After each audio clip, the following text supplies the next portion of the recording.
The presidents between the lines. Three lesser-taught presidents who stood at the doorway of modern America.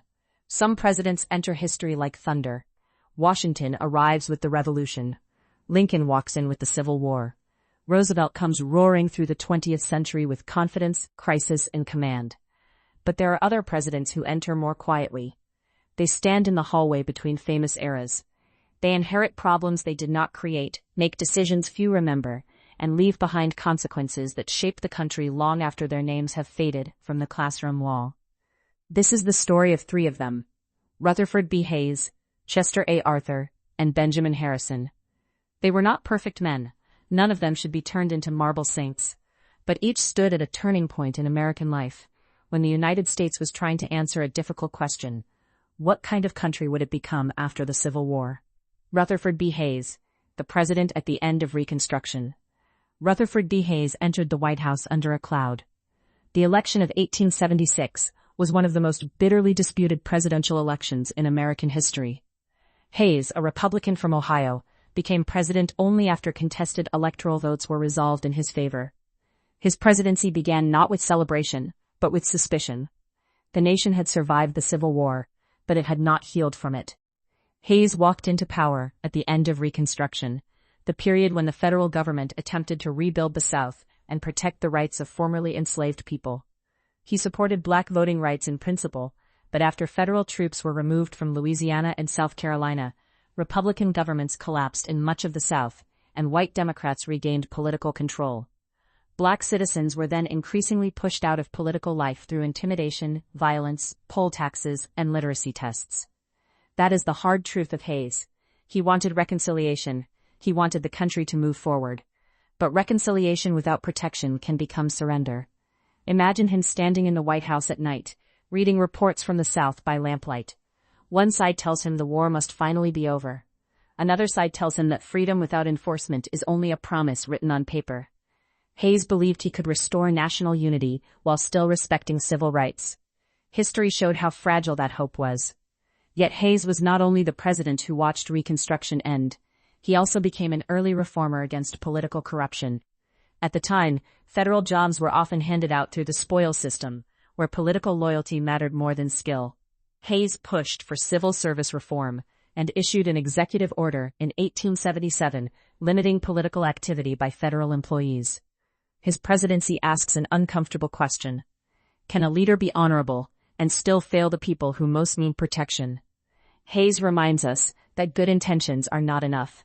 A president can desire peace, dignity, and reform, yet still leave behind a wound that generations must carry.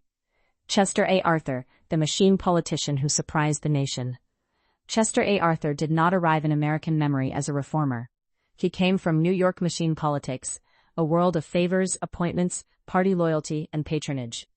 Many people expected him to protect the very system that had raised him. When President James A. Garfield was assassinated in 1881 by a disgruntled office seeker, Arthur suddenly became President of the United States. It would have been easy for Arthur to become exactly what his critics feared. He could have rewarded friends. He could have defended the old ways. He could have treated the presidency as a prize won by accident. Instead, Arthur surprised the country. In 1883, he signed the Pendleton Civil Service Reform Act, which began creating a merit-based system for federal employment. The law established a civil service commission, protected certain government workers from being removed for political reasons, and required competitive examinations for some federal jobs.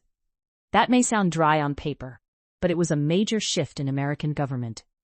Before reform, a change in political power could mean a wave of job replacements. Government service was often treated as a reward for loyalty. The Pendleton Act did not fix everything at once, but it opened the door to the idea that public service should require competence, not just connections. Arthur's story is almost literary. A man shaped by a corrupt system becomes the president who helps weaken that system.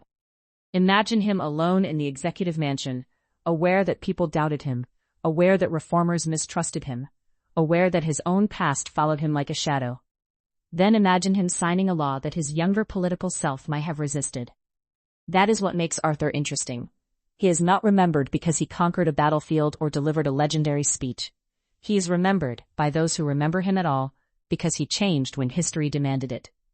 Arthur's presidency asks a different question. Can a person become better than the system that made them? His life suggests that legacy is not only built from where a person starts. Sometimes it is built from the moment they choose not to remain there. Benjamin Harrison, the president who saw the age of giants. Benjamin Harrison, the grandson of President William Henry Harrison, served one term from 1889 to 1893. He governed during the Gilded Age, when railroads, banks, factories, tariffs, trusts, and industrial fortunes were transforming the United States. By Harrison's time, America was no longer merely a young republic of farms and small towns. It was becoming an industrial power. Cities were growing, corporations were expanding, wealth was concentrating. The question was no longer only whether the nation could survive, but whether ordinary citizens could survive inside the nation it was becoming. One of Harrison's most important acts was signing the Sherman Antitrust Act in 1890. This was the first major federal law aimed at limiting monopolies and unlawful restraints on trade. The law passed Congress with overwhelming support, and Harrison signed it on July 2, 1890. At first, the law was not enforced as powerfully as later generations might expect. Presidents after Harrison, including Theodore Roosevelt and others, would use antitrust law more aggressively. But Harrison's administration helped place a new idea into federal law. Enormous private power could become a public problem. Harrison also supported conservation efforts. His administration helped authorize America's first forest reserve, located near Yellowstone in Wyoming, marking an early step toward federal protection of public lands. That gives Harrison two surprisingly modern themes: corporate power and environmental protection. Picture him looking westward across a country still convinced that land, timber, minerals, and markets were endless. The age wanted expansion. The age wanted profit. The age wanted speed. Harrison, in his quieter way, helped preserve the idea that some things should not be consumed simply because they could be. His presidency asks, what happens when a free country becomes powerful enough to be threatened by its own success? Harrison was not a perfect economic prophet. His support for high tariffs hurt him politically, and his administration did not fully tame the trusts. But he governed at a moment when America was beginning to realize that liberty required more than open land and open markets. It required rules strong enough to keep giants from swallowing the field. Lesson hidden in the footnotes. Hayes, Arthur, and Harrison are often treated like names in between bigger names. But that is exactly why they matter. Hayes shows the danger of peace without justice. Arthur shows the possibility of reform from an unlikely man. Harrison shows the first federal steps toward confronting corporate power and preserving public land. Together, they reveal an America struggling to become modern. Not the America of the Revolution, not the America of the Civil War, not yet the America of world wars, radio, highways, airplanes, and television. Their America was a country standing between the old and the new, asking questions that still sound familiar today. Who gets protected when the government steps back? Who gets opportunity when jobs depend on connections? Who controls the economy when private power grows larger than public restraint? Who protects the land when profit calls it progress? The famous presidents may give us the grand chapters, but the lesser-taught presidents give us the margins, and sometimes the margins explain the page. History is not only made by the loudest names. Sometimes it is made by the quieter ones, standing in uncertain rooms, making imperfect choices, and leaving behind questions the rest of us are still trying to answer.